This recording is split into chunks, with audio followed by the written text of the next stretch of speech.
Yeah, okay. So make sure. Yeah. Yeah. Great. I see it. Okay, perfect. Mm-hmm. Cool. Fantastic. Thank you. Have you received the PDF we sent you? Let me have a quick look. Was there a PDF? Was that okay? But you don't have to read it right now, but it just. Yeah, okay. I think I may have seen this before, actually. I think maybe Gavin sent me this, or I don't think so, because we just made it this. Oh, really? Oh, okay. Fantastic. Yeah, it just describes our painting process via the with the different telephones and stuff. No, I hadn't had a chance to have a look at this. I do apologize. I haven't seen this yet. Cool. Okay, that's really helpful. Good. That maybe there's some. So what was this for? Is this for an exhibition you've been doing, or? Yeah, it's actually for different galleries, or like to explain the project in the first place, and maybe I don't know what happens afterwards. It's the best thing for us to make such a little explanation, so we can understand it better, and of course other can understand it better. But we every time we do a project, we make a little PDF.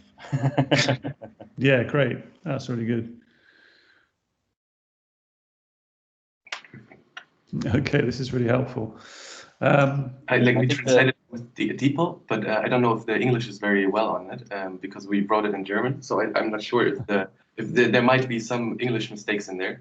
I hope they're not. Because I just typed it in DeepL.com and it translated, and I just copied it.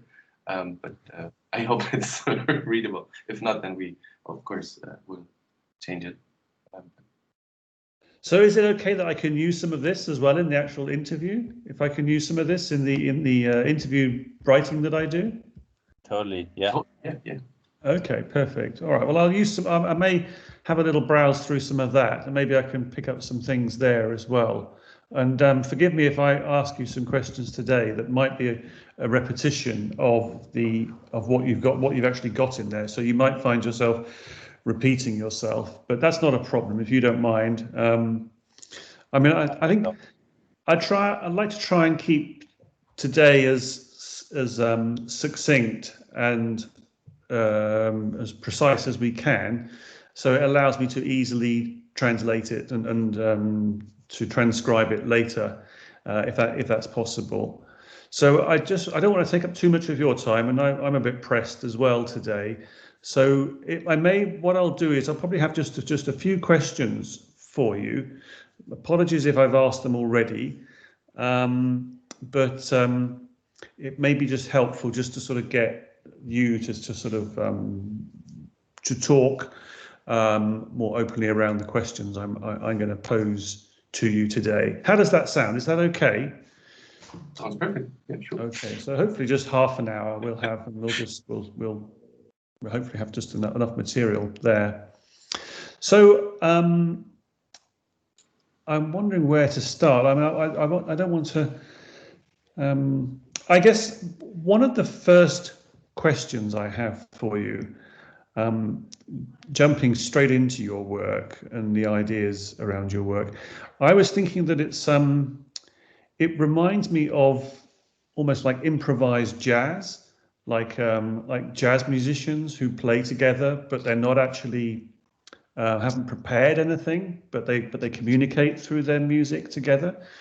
Do you see a similarity to yourselves like that? And how could you talk a little bit about that kind of improvisation? Yeah. Yeah, that's a really good Vergleich. Analogy. Yeah. That's a really good analogy, because everybody, like jazz musicians, we have to train a lot, and each of us is very good at his thing, and then we come together, and the act of coming together is unprepared. Is like we meet with in the now, but there's a lot of preparation behind it. So like a jazz musician has to play his bass, his I don't know, saxophone or bass drum really well, I think. So I see we do a lot of preparation, each of us for our own, and bring it in the process together.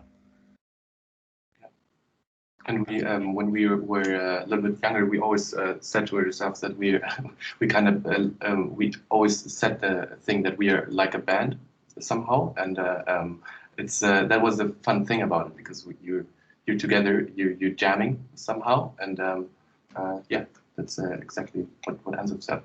Totally, cannot add anything more to that. And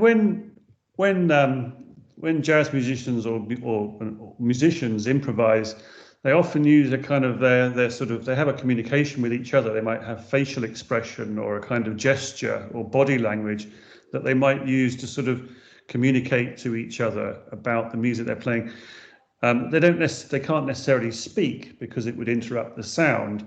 And I'm wondering if there's something, if you find when you're working together, if you found a kind of similar kind of language that you might try and use that is not necessarily expressing yourself in words, but perhaps just in your manner and in your kind of body language and that sort of thing. Do you find there's a kind of communication between you that's non-verbal or during the painting? Yes, definitely. We know each other very well, so we see each like facial expressions very fast, and we actually, I think we kind of feel when the other one is unhappy about something, and then we would really fastly talk about it and talk it out, because otherwise it would interfere in the process again, and maybe even stop the painting if it's really bad, which doesn't happen very often, but but it's like yeah, it's really we have to feel and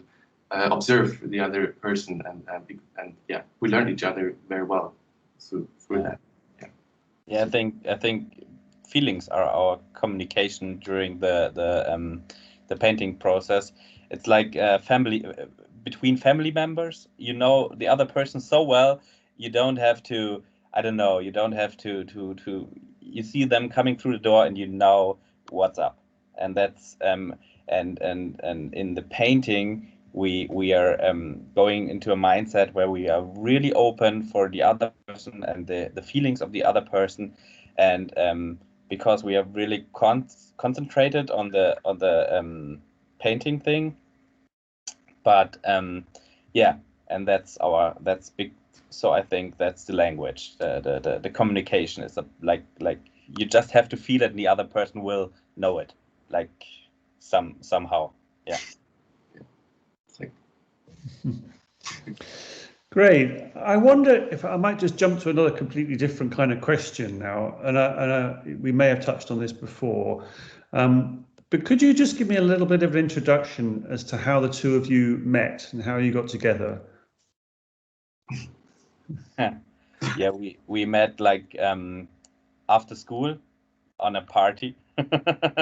We started, and I think that's important. That's important part of our working together, that we met at a point where we both figured out what we want to do in like how we wanted to express ourselves. First, we made like short films, short movies together. We met once a week and wrote like how you call it, Drehbuch. Oh no, not a diary. Like the Movie. the thing with the page for the movie. The storyboard. Yeah. We wrote storyboards, and for really bizarre movies, we couldn't find any actors to play the parts in it, because it was really one of a kind. And then we traveled together through India and Thailand and Laos, and then 3 months actually. Yeah, almost 3 months. Yeah, and then we split a little bit up because everybody had to do his own thing, and then we met again to share a studio, and yeah, and that ended really quick in not just sharing the place, but sharing the work, and yeah. Does it answer the question? Yes, thank you. Yeah, no, it really does. I forgot the question. No, that's very helpful. And when you were working, so they were making films together. That's a very interesting topic and starting point for your coming together.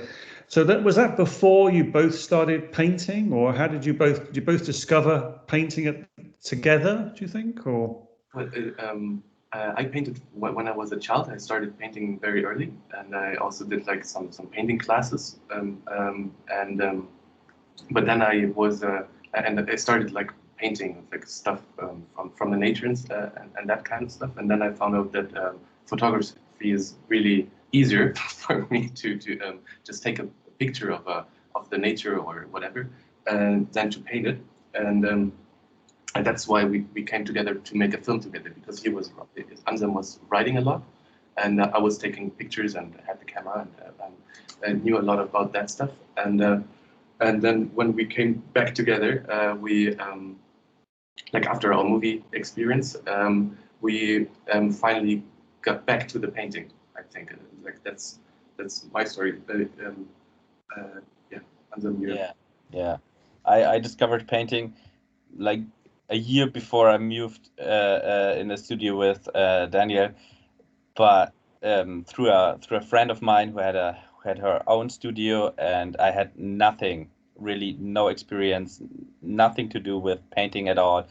I visited museums and thought, oh, that's really nice, but I was writing and had this black and white thing to tell my stories, and but when I discovered color, I never went back, and I think that's also really important that we met at this at the beginning and discovered the painting and the color and what you can do on a surface together. Yeah.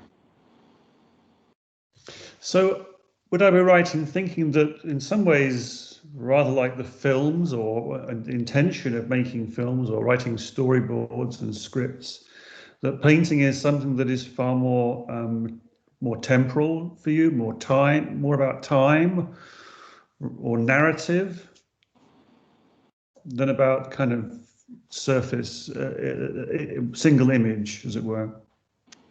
I don't get the question. Sorry.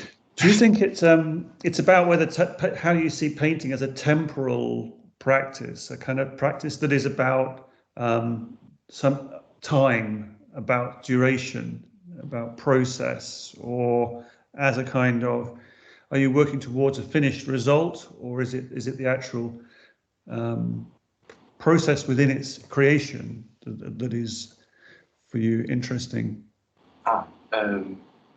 Like we always work to an end of a painting, because we like to tell a story.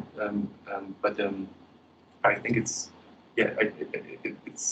it's again both, because we love to look at the end product of the painting and to tell us the story, what just happened in there.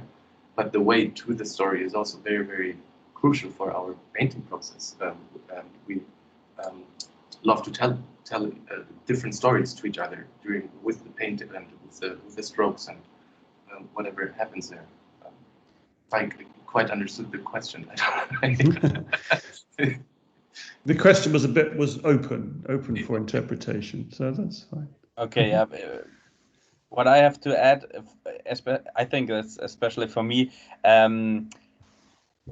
we always come to a point where the painting is finished, but when the time moves on, like a year or two later, we always discuss, and it's not an easy decision to not like repaint in a way that everything is is overpainted, like you can't see anything, but to paint it further on,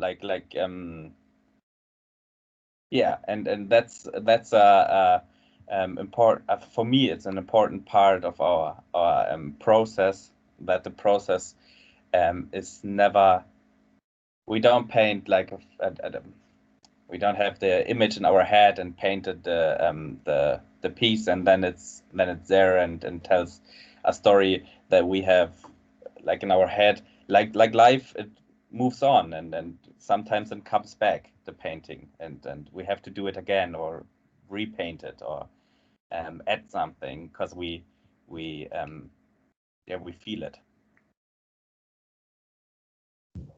That's really interesting. That's great. Thank you. I'm going to start moving around between questions here, but obviously, I think the whole time of us going through the kind of COVID period of time has affected everybody in different ways.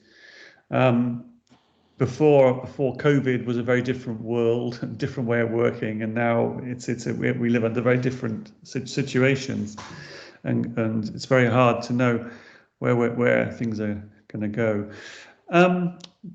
Tell me a little bit about how much do you think your work now is a kind of a conversation around the kind of global pandemic situation in what your kind of collaborative painting you're doing? Do you tend to, is that a discussion that you have? Is it a conversation you think you have through your work? Is it a commentary on the pandemic, or is it how is it related to the pandemic, do you think, the Skype work you've been doing in particular? Do you want to answer, or should I? You can start. Okay, I think it's a really it's influenced by it. It's really changed the whole system of how we work together, and that's the thing I tried to say in the last question, is we don't have like we don't have a thing we want to tell, and then we paint a painting for this I don't know, for this theme or for this topic. We try to pretty much, we get influenced by it totally. I believe in it, but then it comes to us through us. I don't know, like from beneath. And we don't sit we don't talk like really have long political discussions about like how did this country handle the pandemic, or how we talk about about how it influenced our personal life a lot, and the people around us. I think that's really political, but we don't try to be global political, or cover the try to make a painting that stands for how people are in the pandemic. We try to make I think, yeah, sure, if you look back in a period of time, you can see, I think then you can see parallels between like how we felt and our paintings in this time. But in the moment, we're too in the moment. It's too close, I think. I think I want to add to that. The pandemic was like an acceleration process for our work, for like between two cities, and it was. I think if the pandemic wouldn't have happened, we like would have found other ways to paint with each other, maybe met more often and whatever. But it was like, okay, we have a problem here now, and we're gonna find a solution. So we have to find another creative way to overcome this this situation, and in that way, it's also like some Answer. answer to like a lot of people, because if you find yourself in a bad situation, you can either stop doing anything and I don't know, or you can really find another solutions that maybe bring you to another level that wouldn't have happened without that situation. So we try to find with every kind we do together, we always try to find a good way of interacting with each other. Yeah, and a really flat phrase, it would be whatever works. whatever works. We have like this plan, this feeling of we have to work together, and then we do, yeah, whatever works. Because you were forced into a situation where you had to be inventive, you had to find an alternative, Yeah. and very quickly we didn't know. Well, we'd had some idea the lockdown was going to happen and the restrictions on movement, but it somehow no one was prepared for it really. But so you had to think very quickly about how you would continue working as a kind of partnership through your painting. So how did you arrive at the idea of using Skype? And could you tell me a little bit more about how the idea came together, and how you then tested the ideas? Yeah, well, the idea was, first of all, we want to paint together. That was the main general idea as well. So we found first we tried to paint via phone, just with our voices. And because that was spooking in our heads for a long time before that, but we never tried it out because we always met to paint with each other, and then the pandemic came and the shutdown, and we said, okay, let's try the telephone thing that we have in our box, and we found out that it was very interesting, but a very slow and different kind of a way we painted usually, and we did it for maybe 1 month, or I don't know, not even, maybe 2 weeks or something. We did it a few times, and then we said, okay, it's we need another visual content to paint together, because it's really hard to just tell the other person, you draw a black line from A4 to C10, I don't know, and it should be. Maybe you have to. Sorry, Dan. Maybe you have to describe. We had a white painting. We had a white surface, and then we drew raster, like a graph, yeah, like a graph, yeah. With like ship. How you call it in English? Schiffeversenkung. Yes, ship. yeah, battleships. A1. Yeah. B5, and that was the coordinates where we describe the other person. When I painted like a blue line, I had to paint like from B2 over I don't know, C7 to D, and yeah. So you really were trying. The intention was really to simultaneously paint the same painting, really. Yeah. In two remote places. And after that, we found out that it was very complicated and it was very slow process, and we are more going more, and it was a lot of thinking, because you always had to, okay, now I drew this line, and then I would have to think about how did I draw that line, and how would I transfer it to Anselm that he paints the exact same line, which is really difficult, because it's sometimes very fluid and you cannot really tell, like it's and then we switched to Skype to really see what the other one is doing, and to add the visual aspect to our simultaneous painting. So literally Skype allowed you to extend this idea by being able to plot a painting visually rather than via codes, as it were, with language information, A to B1 or whatever. Yeah, totally. And when we started the Skype paintings, we saw a similarity between a different a thing we did when we met. We sometimes if we got too stuck in our head and nothing worked and we had to get a little bit playful, we made a thing where we had a surface, and like in, I don't know, wrestling or stuff, the first one painted and the other one was in the back, and then we tapped the other one out, like and changed, and this in time, like really fast. Everybody had like seconds. half a minute or 10 seconds, or I don't know. So we got to get out. It was just a practice to get out of the head. So But you took it in turns, as it were, Yeah. to draw something, and another person would draw it. So it's not always one person following the other. It's a conversation. no. a That was sense of- when we met in real life, I see.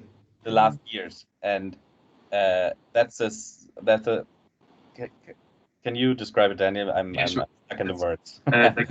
What Anselm just told is that the intern painting, that was just like a to get out of our heads. It was not like and the paintings sometimes didn't really look very well or whatever. It was just for getting out of our heads, and was just training for us to go back to the actual way of painting simultaneously. And but during the Skype interview, Skype painting, we definitely also took turns, because we cannot paint simultaneously the same kind of line that the other one does, because that's you first have to see what does the other one do, and then you copy it, actually. So do you copy it and then add a bit more, and the other person then copies your bit more, and then they add a bit more? Exactly. So it's a kind of dialogue. It's not one person leading the other. You take it in turns. I see. Yeah, and that's what we had the experience from like long ago to take terms. Yeah, that's what I wanted to explain. Yeah. Exactly. So that's the kind of, it seems to me that you quite often work with very with systems, with rules, with processes that allow their constraints, if you like, to allow something to happen.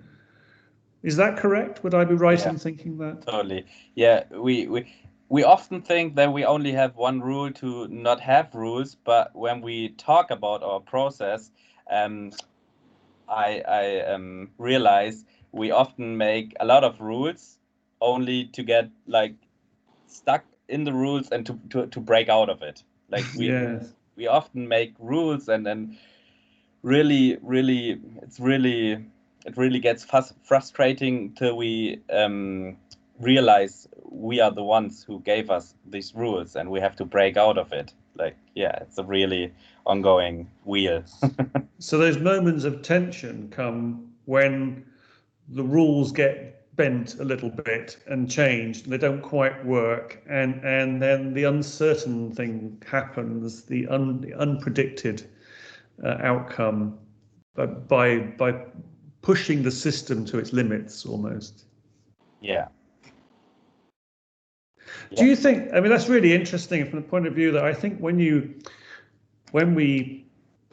if we were to put two of the paintings together, it's not necessarily the accuracy of their similarity, but it's the dissimilarity that is perhaps interesting.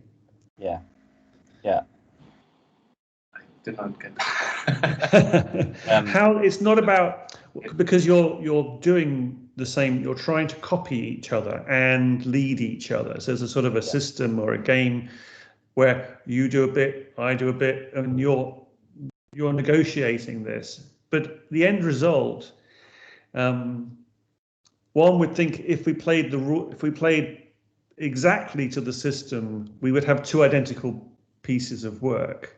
But actually, you don't. You have two very quite different pieces of work, but similar.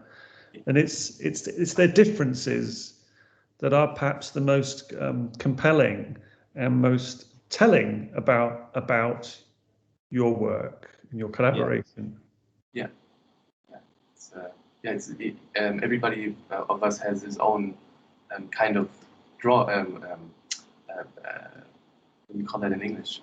A different kind of technique to draw things or people or whatever, or use color, and that really you see that like, because it's the same motif, but it's not the exact same painting in the end, because it's painted just by one hand, but it uses different ideas from the other one.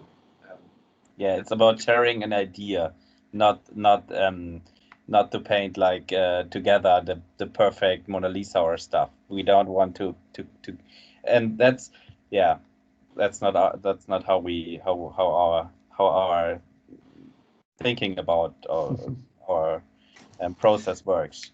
Yeah. So if I may, for me, it strikes me that your work, this process suggests or tests a model of systems of regulation that actually tells us, in the end, there are many compromises to be made, and many uncertainties, and language in itself is not a strict, rigid system. It is unpredictable and not always precise. Yeah, totally. I mean, if you say a word or a sentence, you have to trust in the system that the other person's almost gets what you try to say, but you don't have any proof. I mean, in our paintings, we have proof that there is a lack of there's variation in the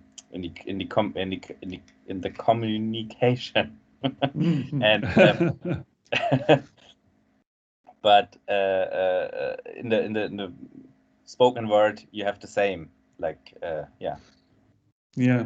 We can never be absolutely sure our communication is completely working. It's not always, we assume we're talking about the same thing, but we could be talking about different things, or we could be having a different experience of a conversation. And the work, although language is a kind of system, but it's never precise, and it's always inaccurate, and that's what your work is very much kind of celebrating, this sort of inaccurate, this sort of compromise, which is something very important, I think. Do you, a little question about that? I mean, when you end up with two pieces of work that are essentially the same piece, they're part of the same piece. They are the kind of the Gesamtkunstwerk. They are the total piece, as is part of your process, and the two paintings. It's all part of the same thing. But one would assume you wouldn't want the two works to be split up. Is that right? Or do you feel they are strong enough on their own, or are they in dialogue with each other still as artifacts? Oh, that's a good question. Sometimes we paint a painting together via Skype, and for example, Daniel's painting that works beautiful. It's really we both agree that's gorgeous, and my painting is like, I don't know, it didn't work. It's one of these days. So in this case, we don't sort both paintings out. His painting is still in our I don't know how to call it. It's we put it in our box of good paintings. But if we split both paintings, I don't know, Daniel. It's really hard. I mean, if you would, I guess it would be possible to split them, but they still belong to each other. I mean, So what would your preference be? I mean, if there were, I think the thing why we can't answer it yet is because it's still in the only we're still only making them. It's not we haven't shown it yet anybody, and we like an it's yeah. But the preference for me is I think for Daniel too is they should stay together, because only then you have the I mean, it's like if you books are written in parts sometimes, like Lord of the Rings or stuff. I mean, you can have one, but if you have all three, it's better, and you understand the whole story. or rather like a conversation, and if we could only hear one person talking and not the other person talking, it would be somehow obscure, not meaninless, but it would be absence of something else that makes it a whole, complete. Well, I do hope that with your show, great success, and the opportunity for a curator to have the good mind to purchase both of the works together, to keep them together as one total visual conversation. I think that would be the desirable yes wish. That's why the question was so hard for us, I think, because obviously we would love to if somebody would take them together, but in the end we sometimes cannot really tell the people you have to take both or none. But we could do that, but we really haven't had that situation yet. So. Yeah. Because previously the way you worked, of course, it was all one canvas.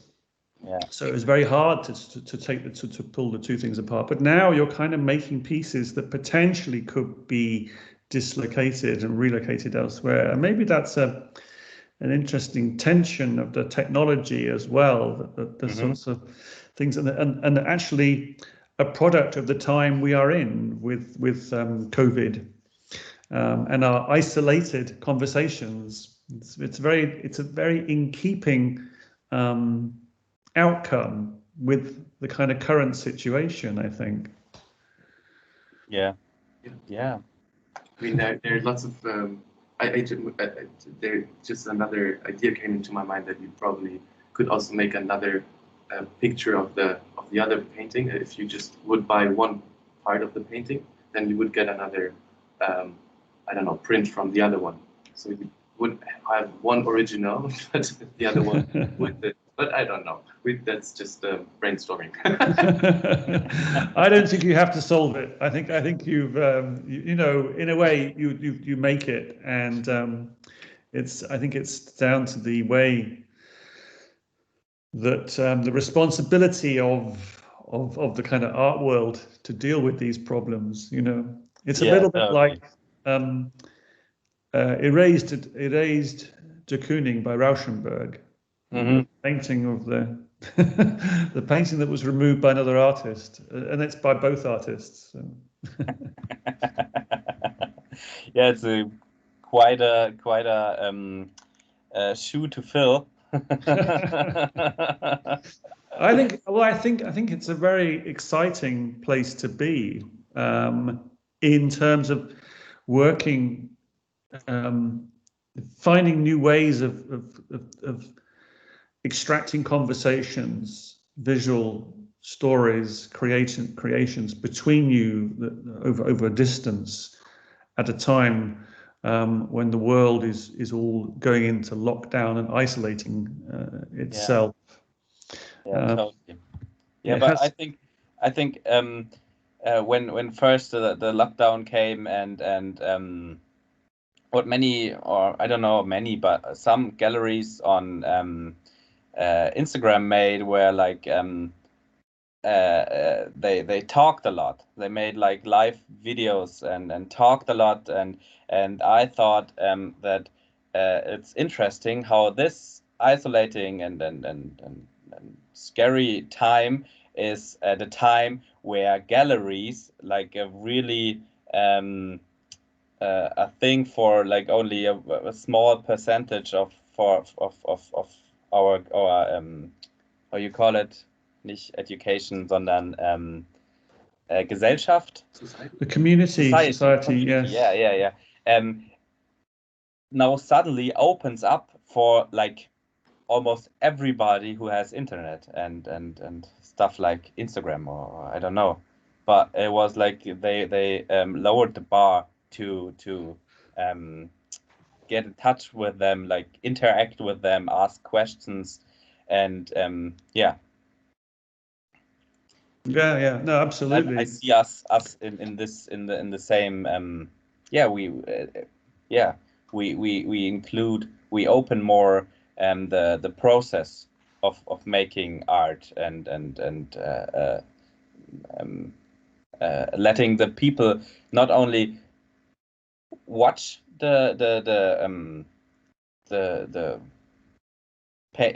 making, but to see how to watch the communication and the turns of the when we change the leading part.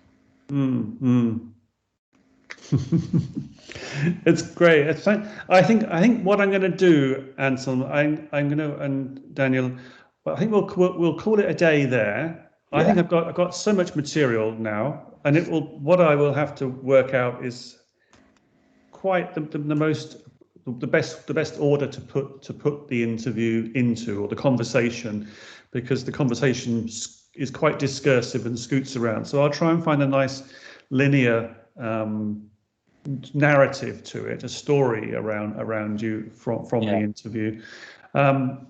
When I will do that hopefully soon, and I will then send it to you, and you can have a look at it, have a read through, and if there's anything that you feel is misquoted, you can have the opportunity to change and edit it, and contribute and add to it if you so wish. But I will certainly do that before I hand it over to Gavin. But it's been an absolute pleasure talking to you both and learning about your work. I've thoroughly enjoyed it, and it's opened up. It's a very fulfilling experience, I think, what you're doing. Oh, thank you. That's so nice to hear. That I can only give it back, like the flowers. It was really nice talking to you. It was. I had the feeling that it was like I can't say it in English. I really can't say it in English, but two things. First, I really like the idea of calling it a conversation, not an interview. Well, because it was a conversation, I think. And the other thing, could we have the record? The recording, of course. That will be really great, just for us, just for our. Of course, yes. I'll make sure you have all the recordings, of course. Thank you. Absolutely. It was a pleasure, and it was very nice meeting you. And we hope that we again talk and absolutely. Yes. Someday we.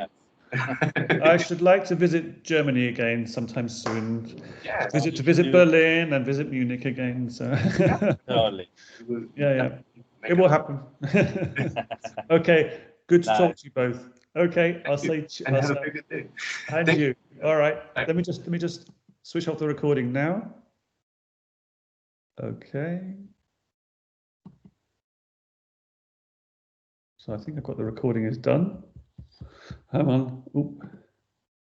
Stop recording. Oh yes, stop.